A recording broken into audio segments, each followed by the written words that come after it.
Selamat sore guru-guru hebat. Sore. Assalamualaikum warahmatullahi wabarakatuh. Waalaikumsalam warahmatullahi wabarakatuh. Shalom, Om Swastiastu, Namo Buddhaya, dan salam kebajikan. Ya, pertama-tama terima kasih untuk guru-guru yang luar biasa untuk waktunya kita boleh berkumpul di tempat ini, di kelas ini, lagi dan lagi untuk belajar. Ya, saya percaya bahwa kita sebagai guru, kita harus terus belajar dan belajar, mengasah apa yang kita miliki, keterampilan yang kita miliki dan sebagainya, karena kita tahu bahwa pembelajaran itu sepanjang hayat dan pastinya kita bisa saling sharing satu sama lain. Dan sore hari ini juga seperti teman-teman juga tahu bahwa ada beberapa guru kita yang mengikuti program Guru Penggerak. Ya, Guru Penggerak ya, program yang sangat luar biasa yang boleh mengajarkan banyak hal kepada kita guru-guru. Dan sore hari ini kita mau belajar dari satu guru kita, yaitu kepada Ibu Diana Sari. Ya, Ibu Diana Sari akan menyampaikan beberapa hal yang telah dipelajari kepada kita semua, dan harapan saya itu menjadi motivasi untuk kita semua boleh bersama-sama punya semangat yang lebih baik lagi, semangat yang lebih berapi-api untuk boleh mengajar. Kita tahu bahwa pendidikan itu seperti apa seharusnya, pembelajaran seperti apa yang baik untuk anak dan sebagainya. Oleh karena itu mari sore hari ini kita gunakan waktu dengan baik bersama-sama belajar tentang guru penggerak yang akan disampaikan oleh Ibu Diana. Ya, oke. Tanpa berpanjang lebar lagi, kita langsung saja ya. Kita panggilkan kepada Ibu Diana Sari. Silakan boleh menyampaikan materinya. Mari Ibu Diana. Ya, Assalamualaikum warahmatullahi wabarakatuh. Waalaikumsalam warahmatullahi wabarakatuh. Ya, salam, namo buddhaya, salam kebajikan. Oke, tapi pun. Ya pun. Sebelumnya saya mengucapkan terima kasih atas kehadiran teman-teman dalam kegiatan hari ini, dan juga terima kasih untuk Bapak Fernando Septiawan selaku Kepala Sekolah Tunas Mekar Indonesia. Baik, teman-teman, terima kasih atas kehadirannya. Izinkan saya di hari ini tanggal 25 Januari 2023, saya sebagai calon guru penggerak angkatan 7 ingin berbagi sedikit ya teman-teman ya. Sebenarnya juga bukan untuk mengajarkan atau apa, tapi kita sama-sama belajar. Saya ingin mencoba berbagi apa yang saya dan kami dapatkan ya selaku guru penggerak, apa saja yang kami dapatkan, dan kami akan berbagi mengenai apa saja sih yang kami pelajari selama kurang lebih 2-3 bulan kami mengikuti guru penggerak ini. Baik, teman-teman, untuk memulai kegiatan hari ini saya mau melakukan ice breaking terlebih dahulu ya. Jadi di sini saya bawa kertas ya. Kemudian saya membawa krayon, ada spidol ya, kemudian ada solid. Di sini saya mau teman-teman menggambarkan icon ya, icon yang merupakan representatif dari teman-teman sendiri. Misalnya saya sukanya lambangnya mic ya. Filosofinya adalah karena saya ingin suara saya didengar ya, ingin didengar banyak orang, dan apa yang bisa saya suarakan itu bermanfaat bagi orang banyak. Oke, paham ya teman-teman ya? Oke, saya bagi kertasnya. Terserah teman-teman mau gambar apa, ada filosofinya ya.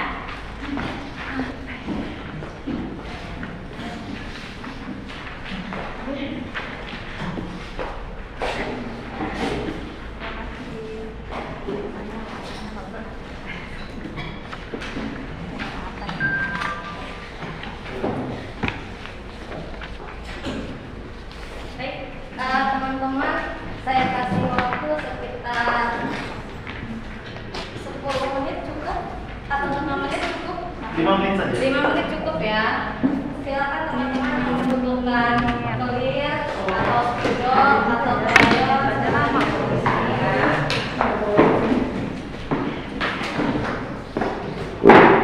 Oh, kuliah ke sana.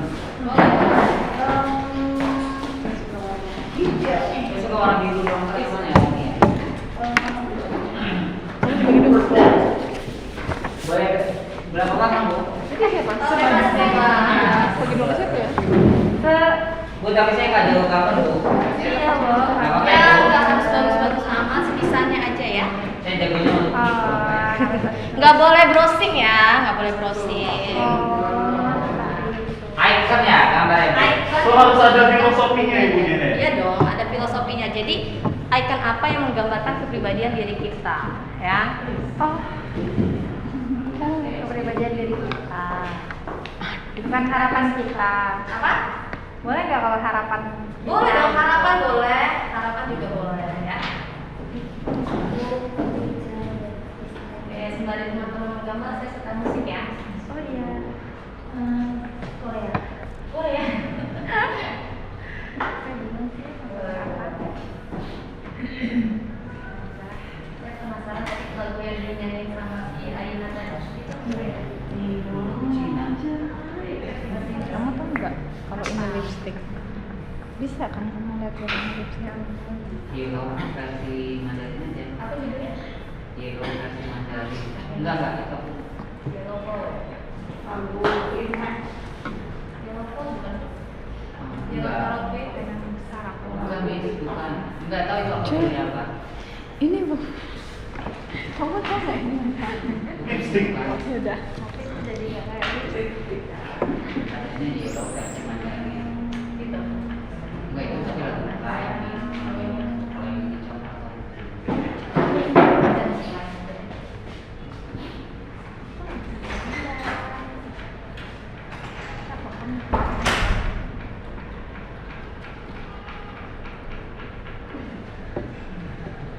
Semangat sekali Kristo. Oh, kalau Ustaz Fauzi mah kita gambar dia. Masya Allah. Ya nggak sih? Dan kalau ngomong Hari ini nanti aku pulangnya ya. Biar nggak sepi banget ya. Request guys.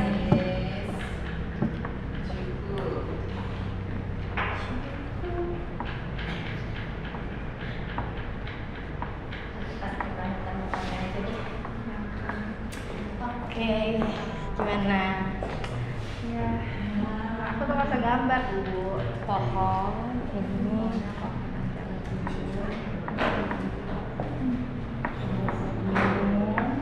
gunung ya.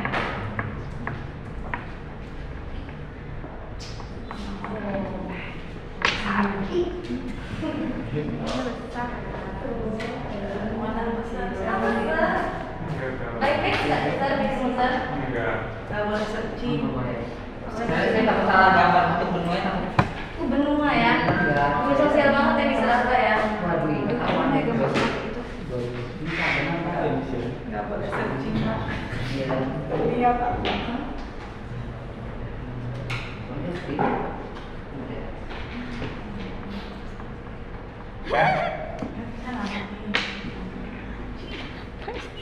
Ini bukan sepatu. Nggak ngerti, saya nggak bisa sepatu. Oke. Terus aku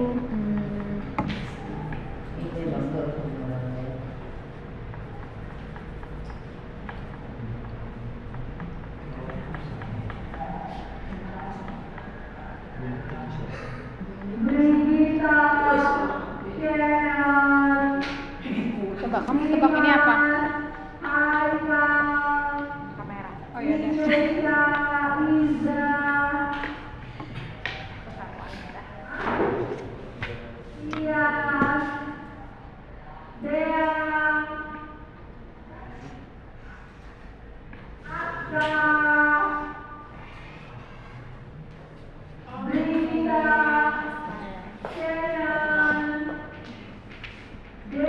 Sudah selesai. Kalian boleh bikinnya pakai kalkulator ya, kapan-kapan mau masker ya. Boleh pakai kalkulator guys? Ya boleh. Cepat aku datang dong. Pakai kalkulator. Ya bisa ya. Jawabannya masih sama. Biar tertarik.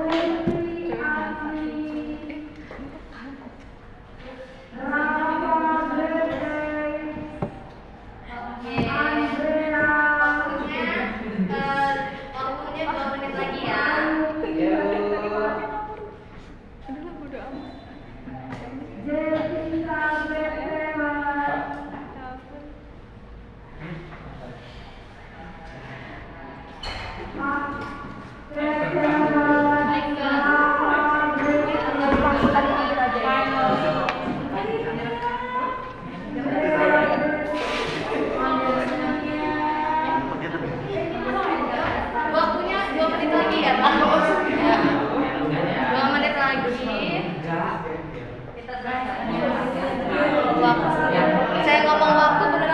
ya. Apa dia itu apa dia? Oke.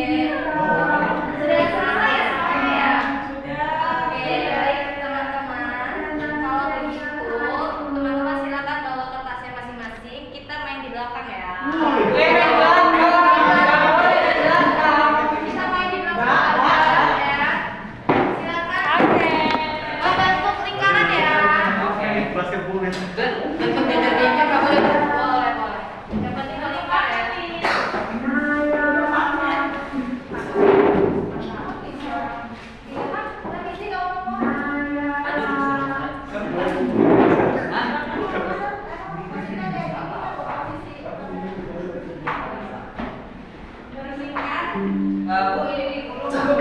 Ingat kemeja, ingat Aisyah. Ya boleh. Aku belum ya.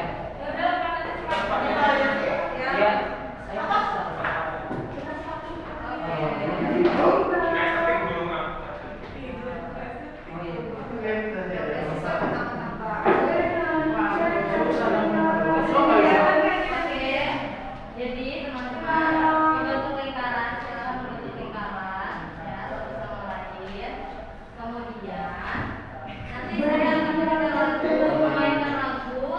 Lalu ketika saya memberhentikan musik, saya akan menyebutkan bentuklah grup sejumlah sekian. Oke. Paham ya? Oke, Pak. Guys, temenin aku ya guys. Jangan jauhin aku. Kita mulai kayak main kereta api gitu ya guys.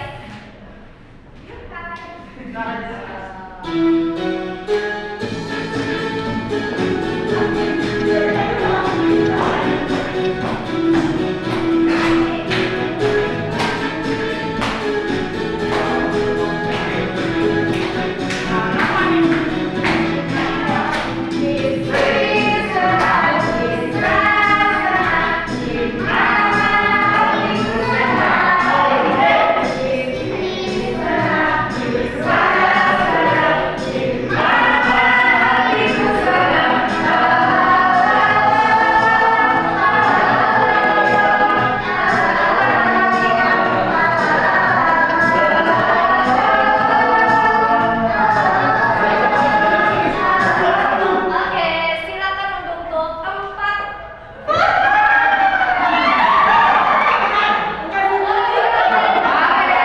Secara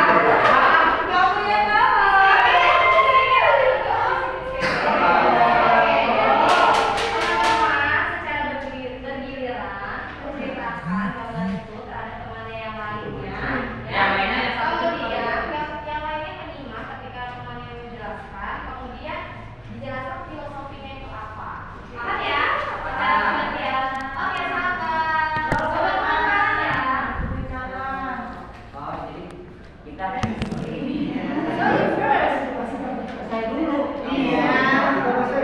Oh iya, dulu dong. kita ya. Pertama adalah ya, Kok bahasa Inggris? Ini kalau masih tiga. karena saya suka Kalau mau di kapten. Ya, selain Ya, karena nanti kalau politik main selalu satu dia dipensiunkan dari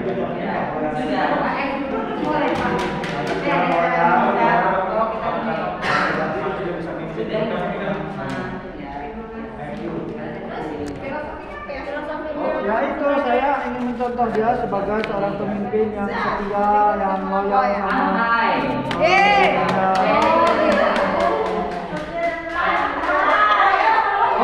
bukan loyal.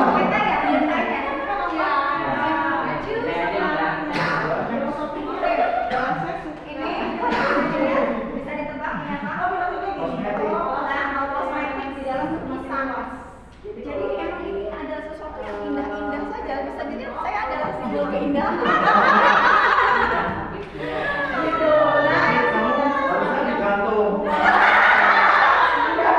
Ya, teman-teman kalau ada musik lagi lanjut lagi putar ya. Oke, waktunya habis. Silakan membentuk lingkaran lagi. Kita joget lagi.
cuma tidak ada pengambilan.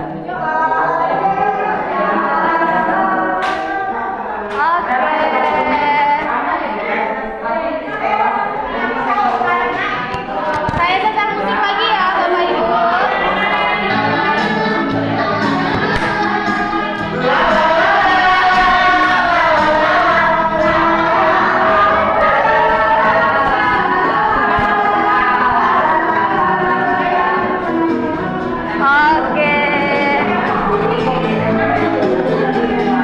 Oke, sudah selesai.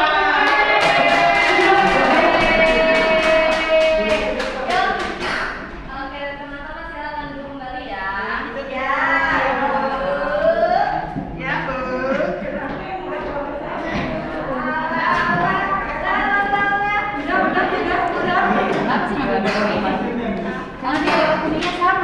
Oke, baik.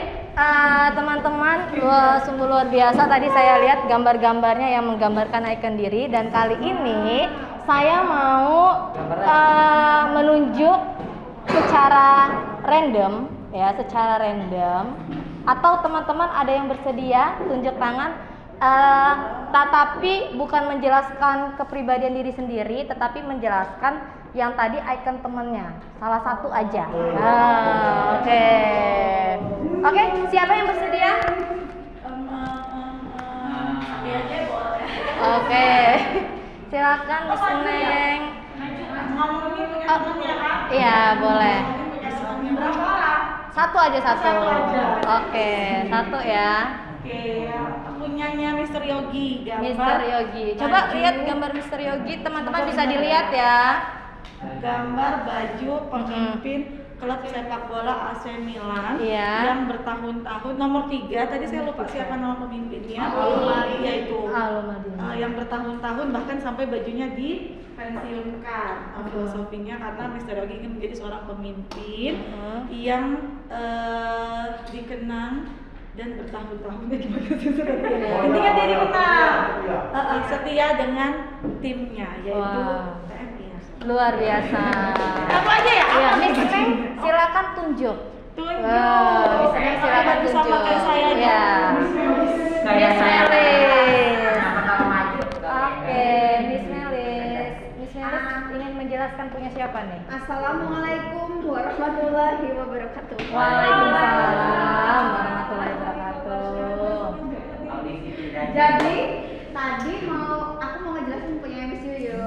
Oke. Miss Yuyun coba kasih lihat dulu. Oke. Ya, itu simbol rumah. Ya. Namanya Buya Yeye.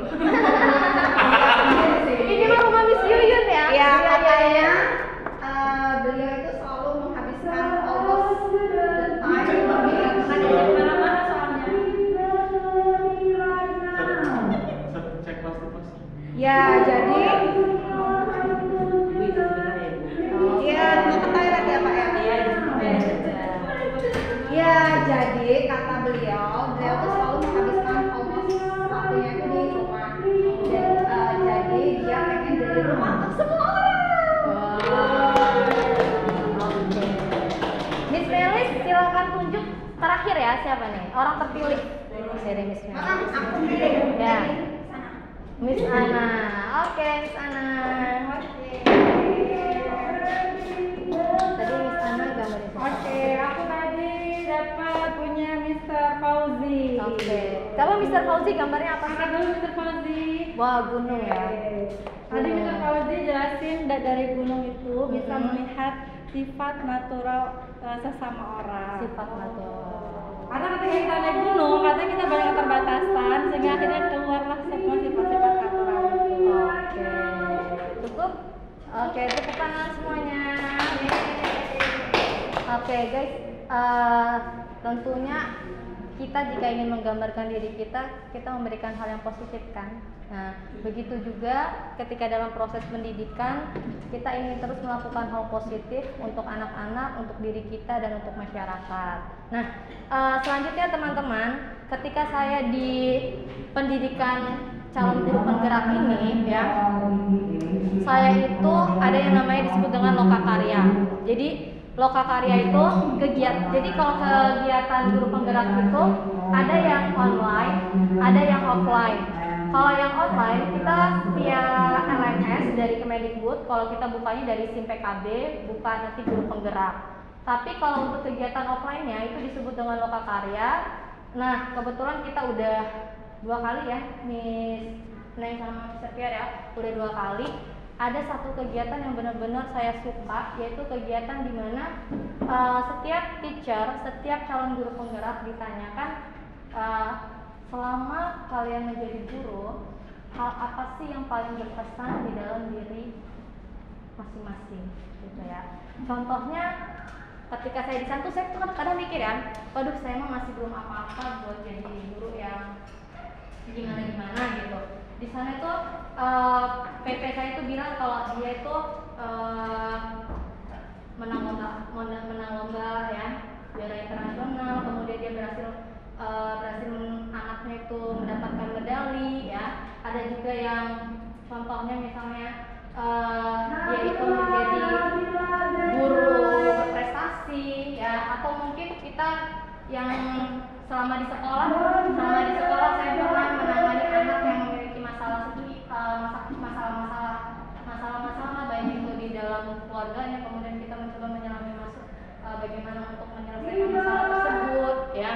Nah, di sini saya mau teman-teman semua untuk bisa berbagi, bukan bermaksud untuk menyombongkan diri ya, bukan bermaksud untuk menyombongkan diri, tetapi untuk saling menginspirasi hal-hal apa sih yang paling berkesan selama teman-teman mengajar di dunia pendidikan. Paham ya? Oke. Saya mau mulai dari Mister siapa ya? Ada yang volunteer? Volunteer selama menjadi ini? Oke, Miss Keke, boleh? Jadi selama Miss Keke menjadi guru atau bekerja di dunia pendidikan ini, hal apa sih yang paling berkesan, yang bikin Miss Keke itu kayaknya senang banget gitu?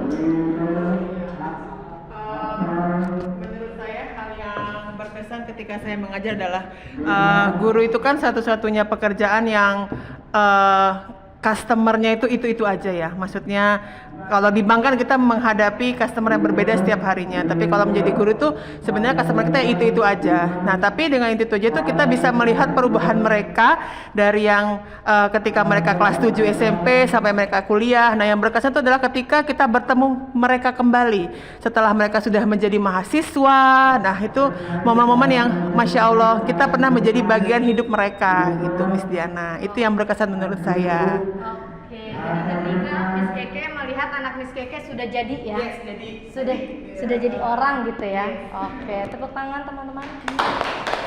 Miss Keke boleh tunjuk siapa nih? Miss Yuyun. Miss Yuyun. Oke, Miss Yuyun gimana? Ya.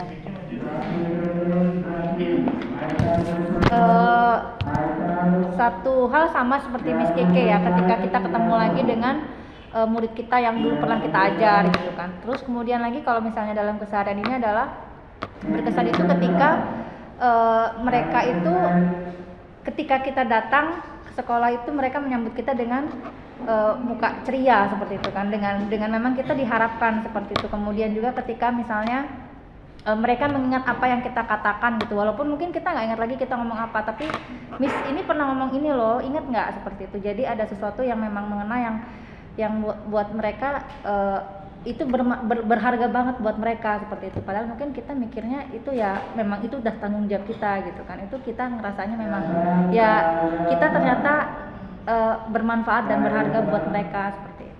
Meaningful Kita, ya. iya. Jadi, ketika Miss Yuyun disambut dengan ceria dan ucapan Miss Yuyun penuh bermakna ya, memiliki makna bagi ternyata ada iya gitu. Kita bermanfaat lah gitu ibaratnya. Kita jadi orang yang bermanfaat. Tepuk tangan buat Miss Yuyun. Terakhir ya, Miss Yuyun silakan pilih nih Miss Yuyun. Miss Ana.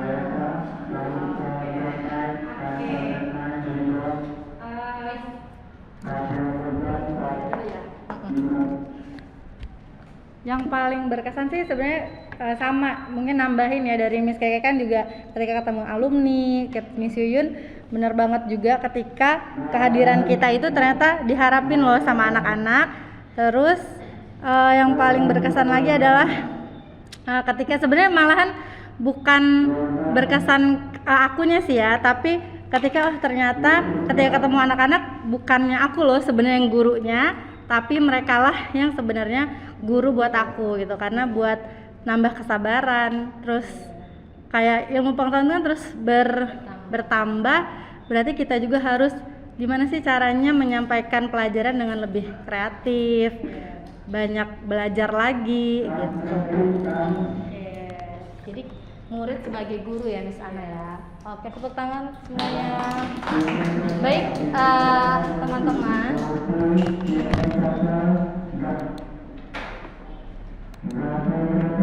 Oke, di sini saya akan menampilkan koneksi antar materi. Jadi koneksi antar materi pada modul 1.4 mengenai budaya positif.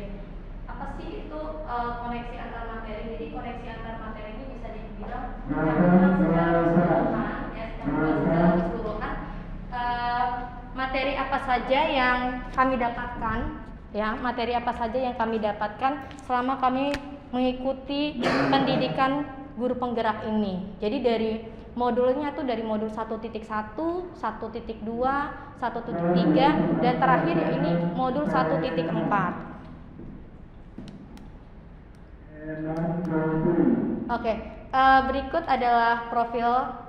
Jadi di sini saya merupakan calon guru penggerak angkatan ke-7 bersama dengan teman-teman juga. Di sini ada Miss Neng dan kepala sekolah kita, Mr. Pierre. Lalu ada istilah praktik pengajar dan juga ada istilah fasilitator. Praktik pengajar saya yaitu Ibu Safitri Agustina yang waktu itu sudah pernah datang ya, Mr. Pierre datang ke sekolah melakukan pendampingan. Kemudian fasilitator saya yaitu Bapak Soeharto Gracia, SPD MPD. Baik teman-teman, jadi selama saya mengikuti pendidikan guru penggerak kurang lebih 2 atau 3 bulan ini ya, kami mempelajari modul 1.1 sampai dengan modul 1.4. Modul 1.1 kami mempelajari mengenai filosofi pendidikan Ki Hajar Dewantara. Yang kedua mengenai nilai-nilai dan peran guru penggerak. Lalu yang ketiga mengenai visi guru penggerak, dan yang terakhir mengenai budaya positif.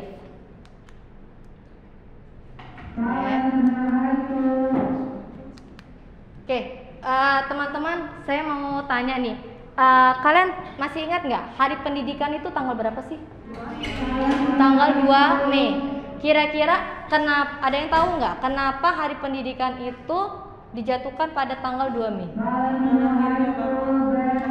Iya, benar sekali ya, Bu Miss Neng ya. Jadi tanggal 2 Mei itu merupakan hari kelahiran dari Bapak Ki Hajar Dewantara yang merupakan Bapak Pendidikan ya. Baik, di sini saya akan menyetel video kenapa sih Ki Hajar Dewantara dijadikan di sini sebagai Bapak Pendidikan dan filosofinya sangat bermanfaat bagi di dunia pendidikan.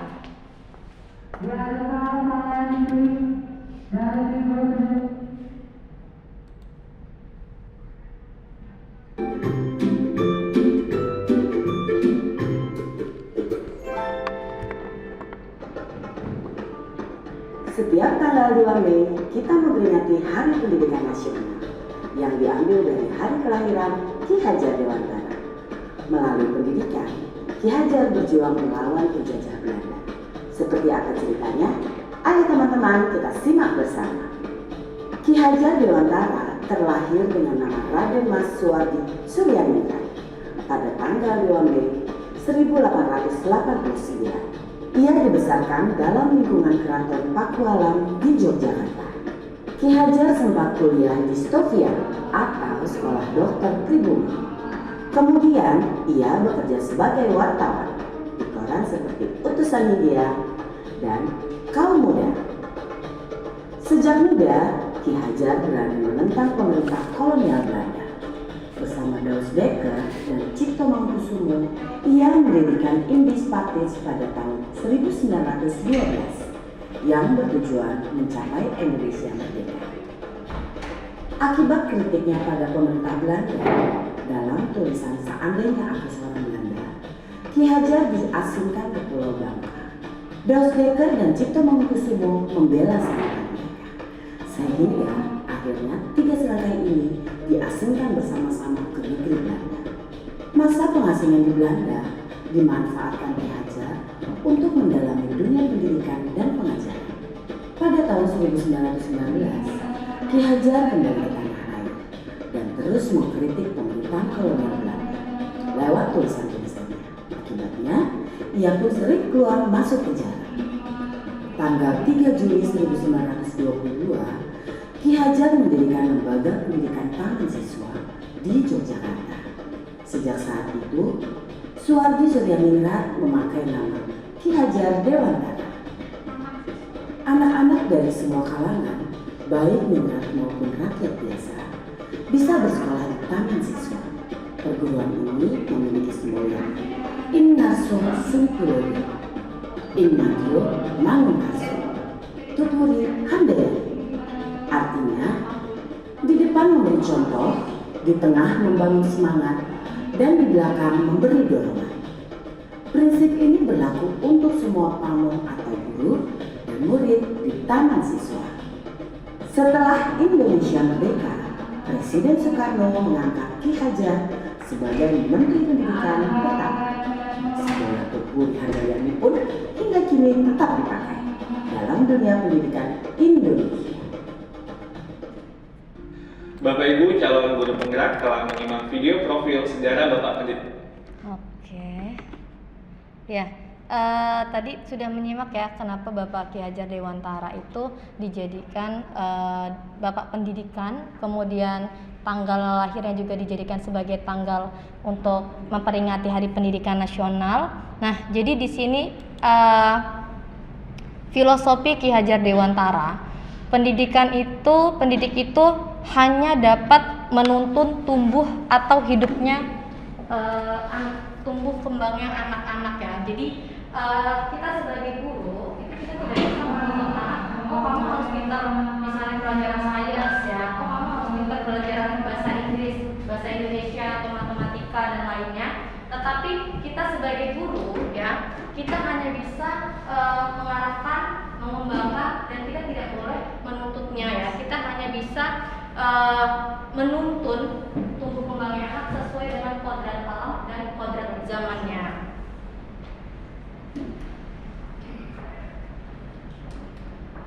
Baik, ketika saya mengikuti pendidikan ini, saya diminta untuk menginterpretasikan filosofi Ki Hajar Dewantara. Bentuknya macam-macam, bisa dalam bentuk komik, ya, bisa dalam bentuk video, bisa bentuk dalam puisi, lagu, menyanyi, dan juga bisa dalam bentuk artikel yang dimuat di blog. Nah, karena di sini saya melihat berarti di LKS saja, di Kemendikbud itu di bidang pendidikan aja mereka seperti membebaskan para calon guru penggerak ini silakan memilih untuk menginterpretasikan filosofi pendidikan Ki Hajar Dewantara dalam bentuk apapun. Nah, kebetulan di sini saya memilih dalam bentuk komik, dan saya berterima kasih banget sama Miss Melis ya. Waktu itu saya minta ajarin, Miss Melis gimana sih cara buat komik gitu. Karena saya benar-benar nggak tahu. Jadi di sini ternyata wah, ketika saya mau mencoba belajar gitu, banyak tanya sebenarnya sih gimana, masih belum bisa, dan alhamdulillah akhirnya bisa, walaupun dengan keterbatasan. Di sini saya membuat komiknya ya. Baik, teman-teman bisa dilihat pada gambar yang pertama yang ini ya. Jadi di sini pada gambar yang pertama saya bacakan, baik anak-anak, mari kita membersihkan kelas secara bersama-sama. Jadi diadakan lomba kebersihan, lalu gurunya mengucapkan, baik anak-anak, mari kita membersihkan kelas secara bersama-sama. Nah, ini merupakan demonstrasi kontekstual dari pemikiran Ki Hajar Dewantara. Jadi Ki Hajar Dewantara itu menyatakan bahwa kekuatan konteks sosial kultural itu memiliki nilai-nilai luhur budaya di daerah Anda itu sejalan dengan pemikiran Ki Hajar Dewantara, yaitu gotong royong. Jadi Ki Hajar Dewantara ini memiliki pemikiran bahwa pendidikan itu erat banget dengan budaya, ya, budaya yang selama ini ada khususnya di daerah-daerah kita masing-masing, ya. Nah, jadi budaya gotong royong itu justru itu adalah sebenarnya adalah wujud dari suatu pendidikan yang sudah mengakar dan membudidaya, ya, sudah mengakar dan budidaya. Oleh karena itu, Ki Hajar Dewantara ini justru ingin menciptakan budaya-budaya positif yang hal tersebut itu sudah berjalan dengan sendirinya tanpa perlu instruksi atau tanpa perlu disuruh-suruh. Next, yang kedua, pemikiran Ki Hajar Dewantara. Di sini yang kedua ada gurunya di sini. Silakan kalian berdiskusi untuk proyek akhir ini sekreatif mungkin dengan menggunakan berbagai sumber literasi. Jadi Ki Hajar Dewantara mengingatkan pendidik bahwa pendidikan anak itu sejatinya menuntun anak mencapai kekuatan kodrat alam dan kodrat zaman sesuai dengan zaman abad 21, yaitu 4C1L. Masih ingat teman-teman 4C1L? Ya, kreatif, komunikatif, kolaboratif, kritis, ya, critical thinking, dan juga literasi. Jadi Ki Hajar Dewantara pun menyampaikan bahwa di dunia pendidikan ini kita nggak boleh terlalu kita harus mengikuti perkembangan zaman dan juga kodrat alam. Jadi di zaman sini memang diperlukan skill-skill tersebut.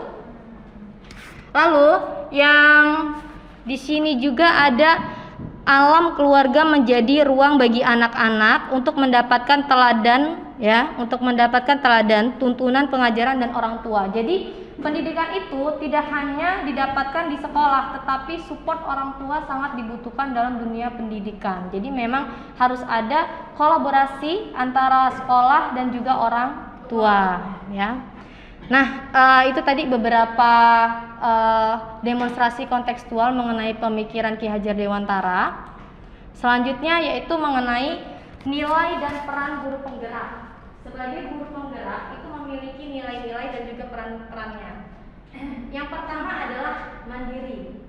Yang kedua reflektif. Yang ketiga kolaboratif. Yang keempat inovatif. Yang kelima berpihak pada murid. Nah, jadi mandiri. Menurut teman-teman apa sih arti mandiri itu? Yang bisa arti mandiri itu apa sih? Oke. Mau bergerak tanpa disuruh, ya. Mau bergerak tanpa disuruh. Miss Yuyun tidak bergantung pada orang lain, tidak bergantung pada orang lain. Oke. Saya setuju sekali. Kebetulan saya tuh berpikirnya sebelum saya mengikuti guru penggerak, ya, saya berpikirnya mandiri itu apa bisa ngelakuin sendiri, ya. Kayak misalnya dia mau makan sendiri, minum sendiri, belajar bisa belajar sendiri, ya. Oke. Kemudian misalnya dia mau pulang ke rumahnya sendiri, dia bisa mandiri tanpa harus memintakan orang lain, ya. Intinya dia bisa berdikari sendiri. Tapi ternyata tadi jawaban Miss Anna, ya, dan Miss Yun itu luar biasa benar, ya guys, tepuk tangan. Jadi ternyata mandiri itu tidak bergantung pada orang lain dan juga melakukan sesuatu tanpa disuruh. Jadi kalau anak-anak masih melakukan sesuatu tanpa disuruh, masih melakukan sesuatu dengan disuruh, itu berarti belum mandiri. Anak-anak sendiri. Hah? Walaupun sendiri. Dia melakukan sesuatu sendiri, tapi karena disuruh itu berarti belum mandiri. Iya, itu belum mandiri. Jadi kalau misalnya dia melakukan sesuatu karena instruksi atau disuruh, itu belum mandiri, ya. Misalnya nih, papan tulis, ya, mengganti jam pelajaran, mau menghapus. Tapi kalau gurunya belum ngomong hapus, kenapa dia bisa yang piket? Dia cuma dibaca, itu berarti dia belum mandiri. Memang harus ada dari diri dia sendiri, ya. Kemudian reflektif, ya, reflektif. Jujur saya ini termasuk teacher yang belum apa-apanya gitu, masih kurang dari nilai guru penggerak. Ternyata reflektif itu sangat diperlukan di dunia pendidikan. Sebagai seorang guru, ketika kita mengajar, kita harus merefleksi, maksudnya sebaiknya sangat dianjurkan kita itu merefleksikan diri kita bagaimana tadi proses pembelajaran itu, apakah ada yang kurang, apakah ada problem, apakah ada hambatan, lalu kita cari apa sih yang perlu diperbaiki, evaluasinya, ya. kolaboratif. Nah, kolaboratif di sini kita mampu bekerja sama baik itu dengan teman sejawat ya, atau juga dengan sesama atau juga dengan murid ya, kita bekerja sama untuk melakukan hal-hal yang positif. Lalu inovatif. Kalau bisa nih kita terus mengupgrade skill kita, membuat ide-ide, gagasan, terobosan yang tepat guna, ya, tepat guna dan tepat sasaran. Lalu berpihak pada murid. Jadi kalau berpihak pada murid itu ada yang tahu teman-teman apa sih berpihak pada murid? Apakah kita selalu membenarkan murid atau bagaimana berpihak pada murid? Ada yang tahu? Iya, sekian. Berpihak pada murid lebih kepada ya, mana Mr. Fier? Ya, berpihak kepada murid bukan berarti yang seperti Diana tadi katakan bahwa segala sesuatu benar, kita membenarkan apa-apa murid lakukan ini benar, tidak. Tetapi kalau lebih kepada diri kita sebagai pengajar, fokus kita itu ke siapa? Fokusnya kepada diri kita sebagai pengajar kah? Atau fokusnya kepada murid? Nah, seharusnya kita fokusnya kepada murid. Berpihak kepada murid artinya kita tahu. Tadi misalnya menyampaikan kodrat alam, kodrat zaman, kemampuan dia di mana dan lain sebagainya. Dan disitulah kita harus memahami murid kita seperti apa, gaya belajarnya kah, kebutuhannya kah, dan lain sebagainya kah. Dan itulah ketika kita melakukan suatu pembelajaran yang fokusnya dalam murid, maka kita akan melakukan cara teknik lain sebagainya yang untuk membantu murid supaya berkembang. Nah, itulah berpihak kepada murid, bukan fokusnya kepada diri kita. Betul ya, tepuk tangan buat Mr. Pierre ya. Nah, jadi benar sekali yang diucapkan oleh Mr. Pierre. Selain itu juga berpihak pada murid, kita mengutamakan kepentingan murid yang bersifat hal yang positif ya tentunya. Dan kita sebisa mungkin membuat murid kita merasa nyaman, aman ya, dan tenang berada di sekitar lingkungan kita. Lalu di sini guru penggerak memiliki peran yaitu menjadi pemimpin dalam pembelajaran, kemudian menggerakkan komunitas praktisi, lalu menjadi coach guru lain, mendorong kolaborasi antar guru dan mewujudkan kepemimpinan murid. Oke. Visi guru penggerak ya. Oke, visi guru penggerak. Saya pas waktu di pendidikan ini, jadi guru penggerak itu disuruh buat visi ya. Saya tuh bingung gimana sih cara buat visi. Kayaknya nggak semudah itu deh kalau membuat visi itu, pasti ada filosofinya, kemudian harus punya goal-goalnya itu apa. Nah, kemudian ketika saya di guru penggerak, saya tanya sama fasilitator saya gimana cara membuat visi guru penggerak. Ternyata ketika kita membuat visi, kita diajarkan yaitu istilah pendekatan inquiry apresiatif. Teman-teman ada yang pernah dengar nggak inquiry apresiatif? Ya, belum. Jadi pendekatan inquiry apresiatif ini adalah ketika kita ingin membuat visi, fokuslah pada kekuatan yang kita punya sehingga kelemahan yang kita miliki terpudarkan dan tersamarkan. Jadi kalau kita ingin membuat sesuatu ya, kita mengedepankan apa sih kelebihan dan kekuatan yang kita miliki. Misalnya sekolah ini memiliki kekuatannya di bidang apa ya, atau kekuatan kita tuh berada di poin mana, dan di situ yang akan kita maksimalkan ya. Nah, di sini bagaimana cara kita menemukan pendekatan inquiry? Jadi ada yang disebut dengan tahapan Bagja ya. Bagja, B buat pertanyaan, kemudian A ambil pelajaran, G gali impian, J jabarkan rencana, kemudian A atur eksekusi. Jadi ini memang harus didiskusikan baik antar guru, kepala sekolah, bahkan dengan staf dan lainnya. Budaya positif ya. Jadi di modul 1.4 ini kami mempelajari mengenai budaya positif. Nah, budaya positif ini ada terbagi menjadi sub-subnya. Yang pertama yaitu tentang disiplin positif. Disiplin positif ya ini belajar kontrol diri dengan menggali potensi kita agar tercapai tujuan mulia, yaitu sesuatu menjadi seseorang yang kita inginkan berdasarkan nilai-nilai yang kita hargai. Jadi disiplin positif ini ya, kita melakukan sesuatu berdasarkan keyakinan kelas yang kita buat ya, kemudian itu menjadi sesuatu budaya dan dengan sendirinya ya. Teori kontrol, setiap tindakan memiliki tujuan dan Anda tidak bisa mengontrol orang lain, hanya Anda yang bisa mengontrol diri Anda sendiri. Oke, selama di guru penggerak ini saya juga merasa wah ternyata saya ini sebagai guru ada juga ya kesalahannya gitu. Ternyata banyak ya, masih banyak kurangnya. Ketika teori motivasi, hukuman dan penghargaan. Tadinya saya berpikir bahwa kalau anak melakukan sesuatu hal yang positif, kita memberikan poin plus, itu adalah hal tindakan yang tepat. Namun ternyata di pendidikan yang saya dapat bahwa kita tidak bisa, ya kita tidak dianjurkan untuk memberikan poin pada setiap hal positif atau reward, ya atau reward. Karena itu bukan berdasarkan dari kepribadian diri dia sendiri, bukan atas dasar kemauan diri dia sendiri.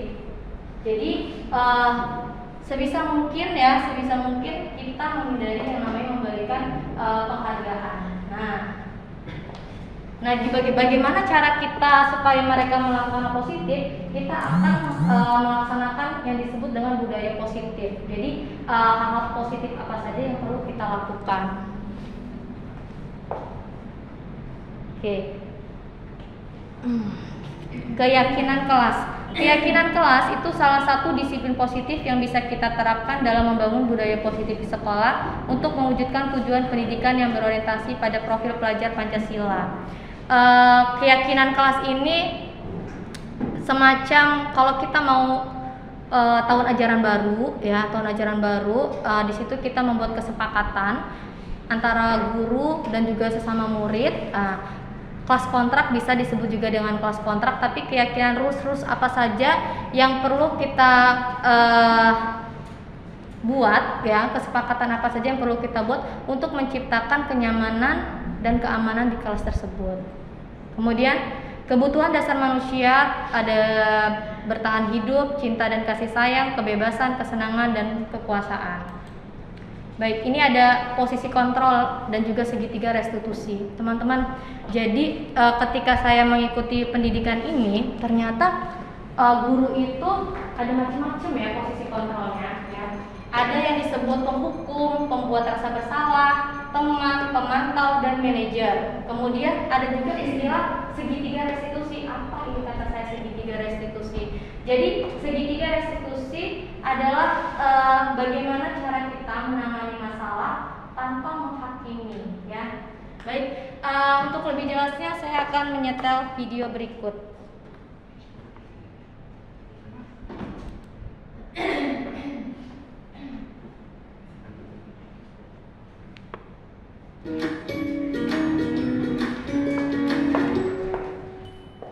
Salam bahagia Ibu dan Bapak guru hebat.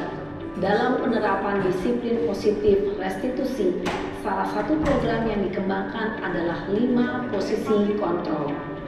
5 posisi kontrol dalam restitusi adalah proses perjalanan seorang pendidik agar dapat mengenali dirinya. Pada video kali ini, kita akan membahas tentang 5 posisi kontrol yang dikembangkan oleh Diane Goshen dan contoh penerapannya.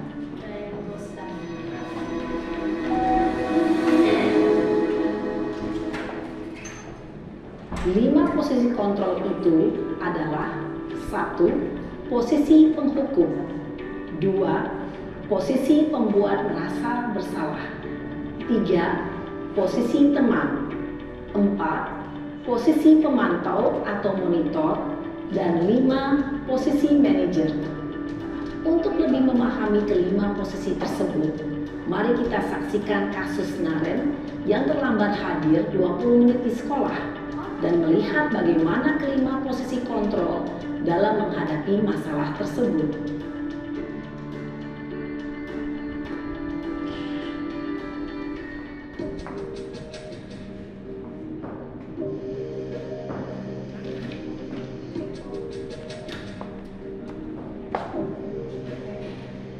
Naren!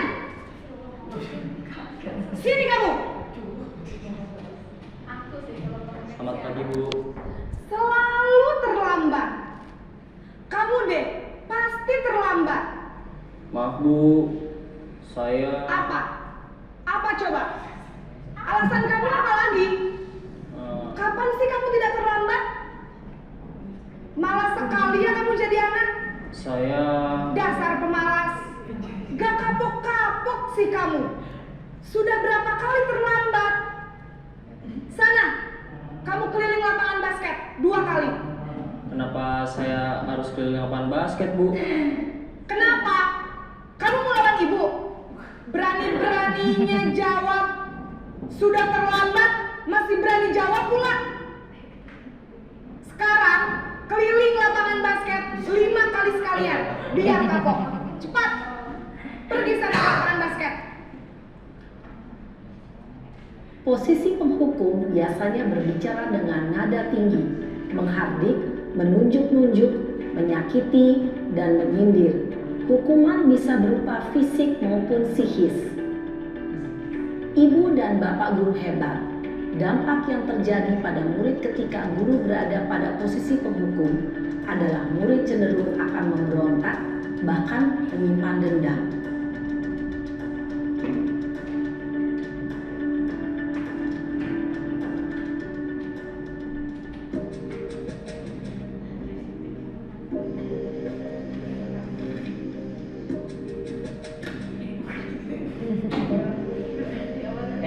Naren!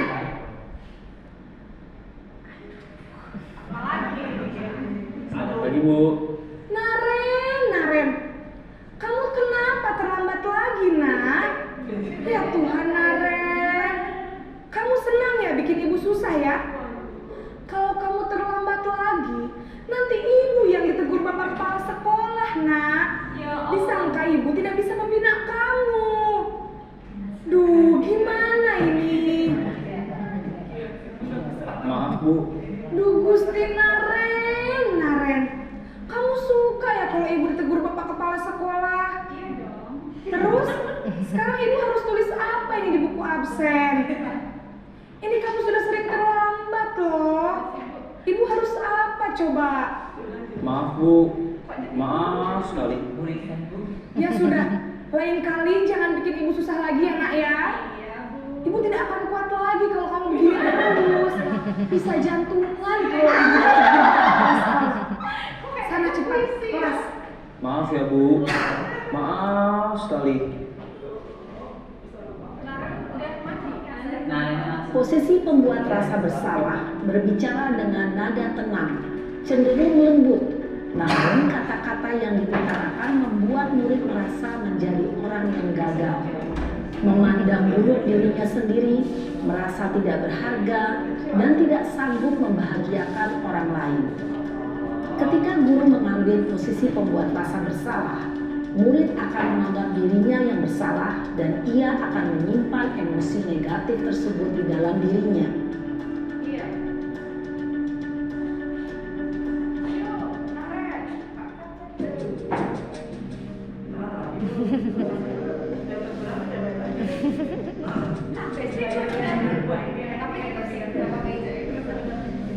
Naren!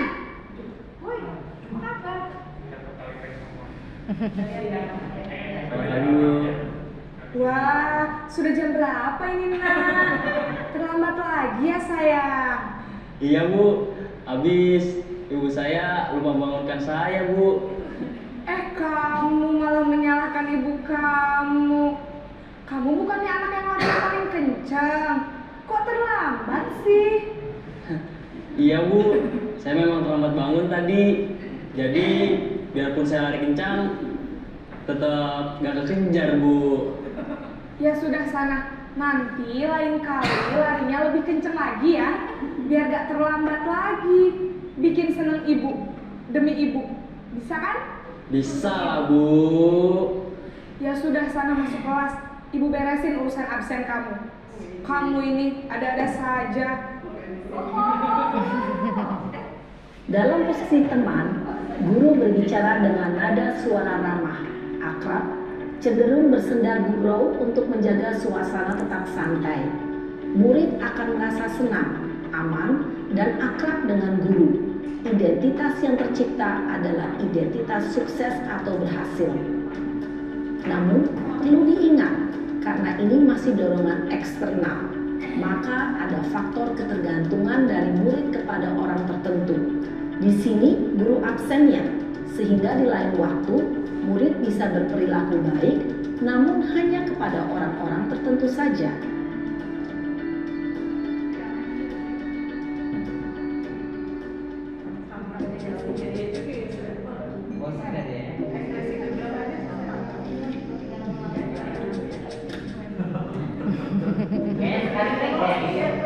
Naren!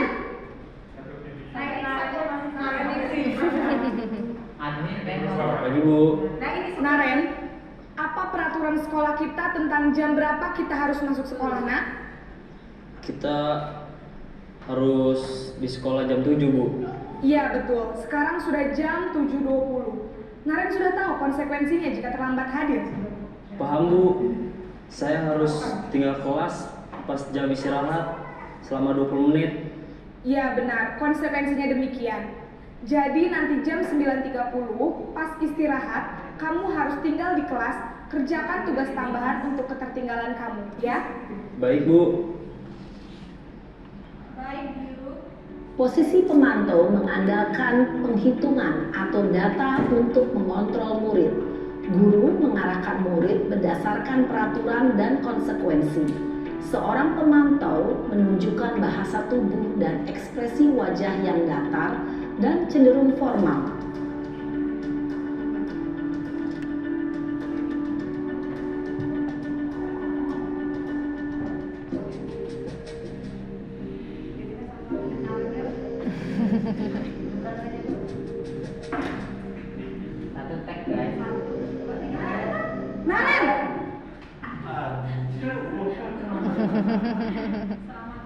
Selamat pagi Bu. Selamat pagi Naren. Maaf Bu, saya terlambat. Iya, sekolah masuknya jam 7, sekarang sudah jam 7.20. Jadi sekarang bagaimana ini Naren? Maaf Bu, Kak Emma. Ada lagi selain Kak Emma? Selain Kak Emma, ada ibu saya. Baik, jadi yang mengingatkan Naren adalah Kak Emma dan ibu kamu ya? Kira-kira akan mulai start alarm kapan nih Naren? Setelah pulang sekolah, akan segera saya lakukan. Baik, jadi Naren akan setel alarm untuk bangun besok pagi dan akan diingatkan oleh kakak dan ibunda Naren ya. Ada lagi yang mungkin perlu dilakukan Naren agar tidak terlambat bangun lagi? Tidak ada Bu. Baik Naren, terima kasih untuk kerjasama kamu. Sekarang kamu perlu kembali ke kelas untuk belajar. Baik Bu, terima kasih. Posisi manajer adalah posisi kontrol yang disarankan untuk membimbing murid memiliki sikap disiplin yang positif, yaitu murid yang mandiri, bertanggung jawab, dan dapat memecahkan masalah. Tujuan dari posisi ini adalah agar murid dapat berefleksi atas tindakannya. Guru akan dengan tulus memberikan pertanyaan-pertanyaan bermakna, sehingga membuat murid dapat belajar dari kesalahannya dan Oke, demikian ya teman-teman mengenai posisi kontrol. Jadi gimana nih teman-teman? Jadi ketika yang paling baik itu berarti posisi guru sebagai apa? Manager ya. Nah di sini ternyata ketika saya mengikuti pendidikan guru penggerak, saya merasa ternyata saya masih banyak salahnya ya, terutama dalam menyelesaikan case-case yang ada pada murid. Kadang saya memposisikan diri sebagai teman, ya. Kadang saya memposisikan diri sebagai pembuat rasa bersalah, tapi ternyata apa yang saya lakukan itu adalah tidak baik. Berarti yang benar adalah dengan cara memposisikan diri sebagai manajer. Nah, memposisikan sebagai manajer itu dalam menyelesaikan masalah ada istilah yang disebut dengan segitiga restitusi. Jadi segitiga restitusi ini yang pertama adalah menstabilkan identitas. Jadi apa benar terjadi apa, masalahnya seperti apa, ya. Kemudian validasi tindakannya, apakah yang kamu lakukan itu salah atau tidak. Kemudian menanyakan keyakinan. Menanyakan keyakinan di sini adalah sebelumnya kita telah membuat keyakinan kelas atau yang disebut dengan kesepakatan kelas, ya, semacam peraturan. Lalu apakah dia melanggar keyakinan kelas tersebut. Nah, lalu kita mencari secara bersama-sama dengan murid tersebut, kita membimbingnya untuk bagaimana cara menyelesaikan masalah tersebut ya.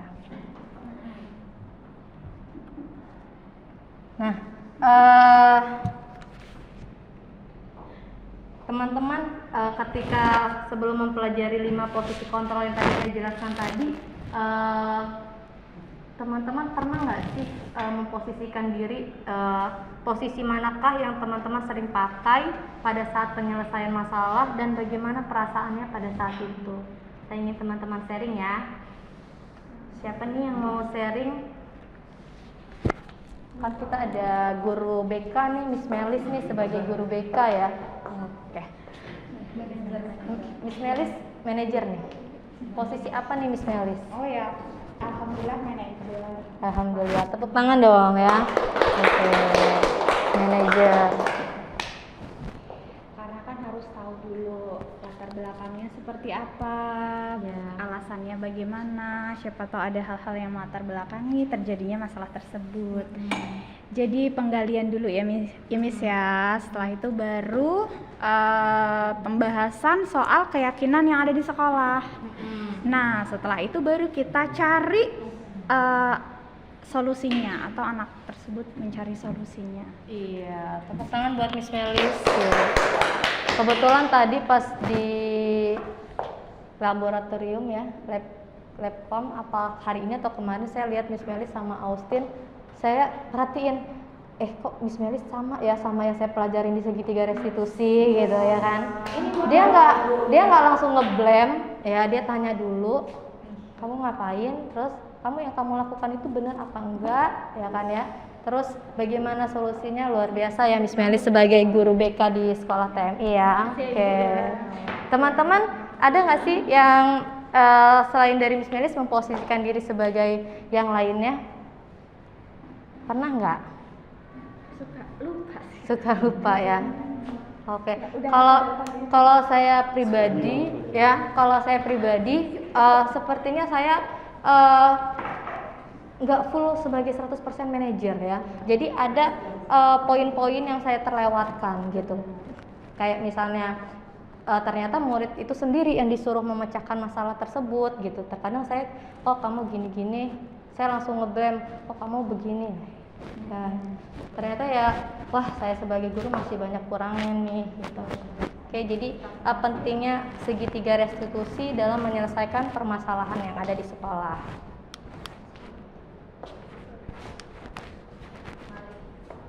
Oke. Nah, di sini ada, jadi kami ini disuruh membuat rancangan tindakan untuk aksi nyata. Jadi ini semacam kayak kita itu mau buat tindakan apa sih hal positif di sekolah ya. Nah ini ada tabel-tabelnya, ada latar belakangnya, tujuan, tolak ukur, kemudian lini masa tindakan yang akan dilakukan dan dukungan yang dibutuhkan. Ini ada tabel dengan format-formatnya. Lalu di sini saya mencoba membuat, walaupun masih banyak kurangnya ya teman-teman ya. Jadi ini yang saya buat, intinya adalah saya ingin menciptakan budaya positif ya, dan ini perlu disupport dengan seluruh warga di sekolah.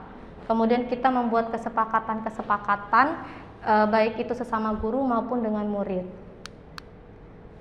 Nah, ini ada video saya. Jadi sebelumnya nih saya membuat saya mencoba menyelesaikan masalah yang ada pada anak-anak dengan penerapan segitiga restitusi. Mungkin teman-teman bisa lihat ya. Assalamualaikum warahmatullahi wabarakatuh. Saya percepat. Ini saya meminta bantuan teman-teman. Ada salah satu teman juga di sini ya, kalau nggak salah Miss Yuyun, Mr. Pier ya. Jadi baca Pancasila. Good morning everyone. Good morning. Assalamualaikum warahmatullahi wabarakatuh. Waalaikumsalam warahmatullahi wabarakatuh. Gimana kabarnya, sehat nak? Alhamdulillah. Sehat ya. Siapa yang nggak masuk hari ini? Rofi. Oh ya, mereka sudah izin sama Miss Diana. Ya.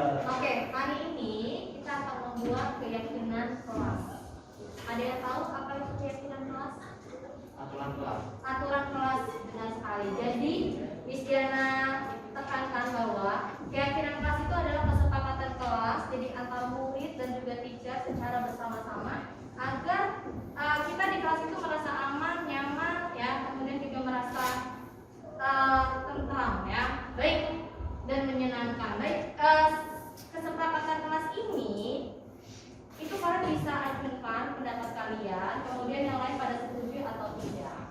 Baik, ya, Miss Diana tanya ya, kira-kira di kesepakatan kelas apa saja yang akan kita buat? Oke, Andika ya.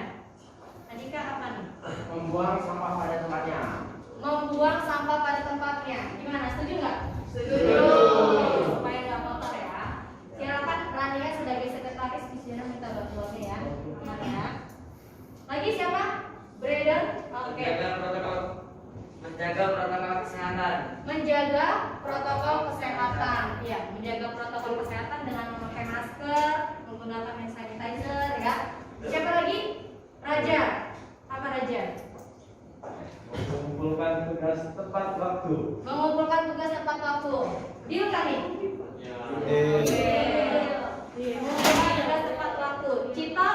Mengembalikan barang ke tempatnya setelah digunakan. Iya, mengembalikan barang ke tempatnya setelah digunakan. Penting banget nih, contohnya kalau misalnya memakai spidol ya, atau memakai penghapus dikembalikan ke tempatnya. Ada lagi? Ya, boleh. Karena Dilarang meminjam barang seperti alat tulis, buku atau pulsa. bagaimana guys menurut kalian kalau dilarang meminjam alat tulis? Oke, atau mungkin kayak gini, ada ide lain nggak? Boleh pinjam tapi kalau misalnya apa? Harus izin. Iya. Harus izin dan dikembalikan pada pemiliknya. Oke, gimana Prana, setuju nggak? Boleh pinjam tapi harus izin. Ya, kan? Jadi jadi meminjam barang temannya tetapi dengan izin ya. Lagi, siapa lagi? Oke, Puri. Senyum, sapa, salam, dan sopan santun. Setuju guys? Setuju. Oke, ada lagi?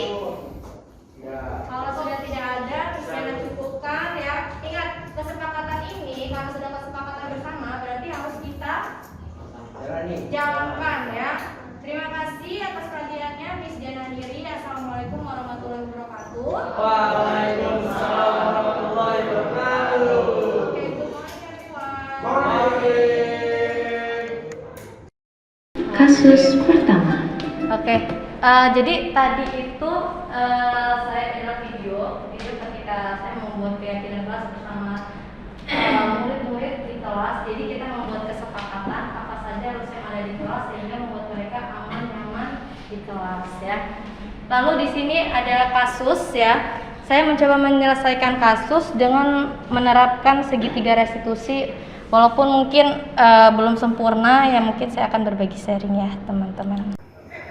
Hari ini Miss Diana dengar kalau Yara sama Putih berantem. Miss Diana dapat info dari teman-teman sama beberapa guru. Benar nggak kejadian ini? Benar. Miss Diana pengen dengar dari kalian masing-masing, dari penjelasan dari kalian masing-masing. Coba siapa yang mau mulai dulu bercerita?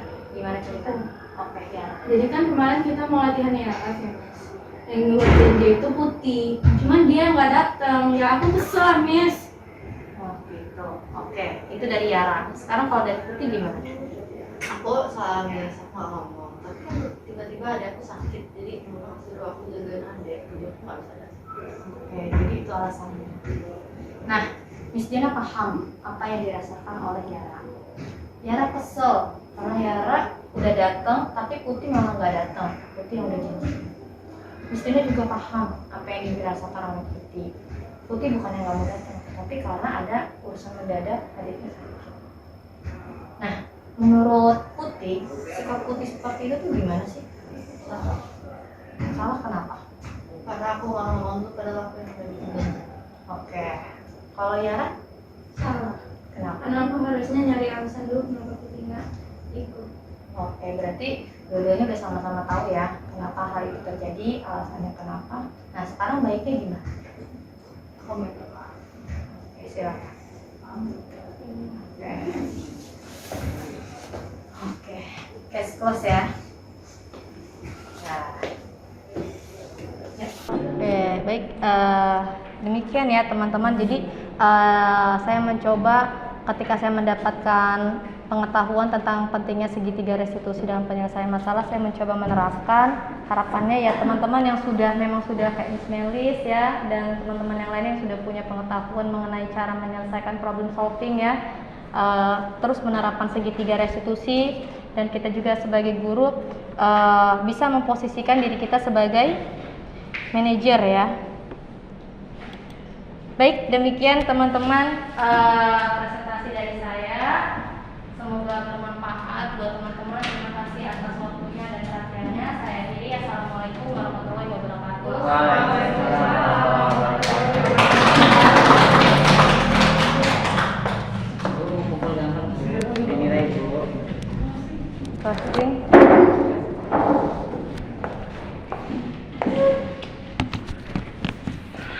Iya. Baik, thank you Miss Diana untuk pemaparannya. Gimana teman-teman? Sangat bermanfaat, oke banget. Ya, kita dapat beberapa hal yang pastinya baru, mungkin ya kata-kata diksi dan sebagainya yang bisa menjadi pembelajaran buat kita.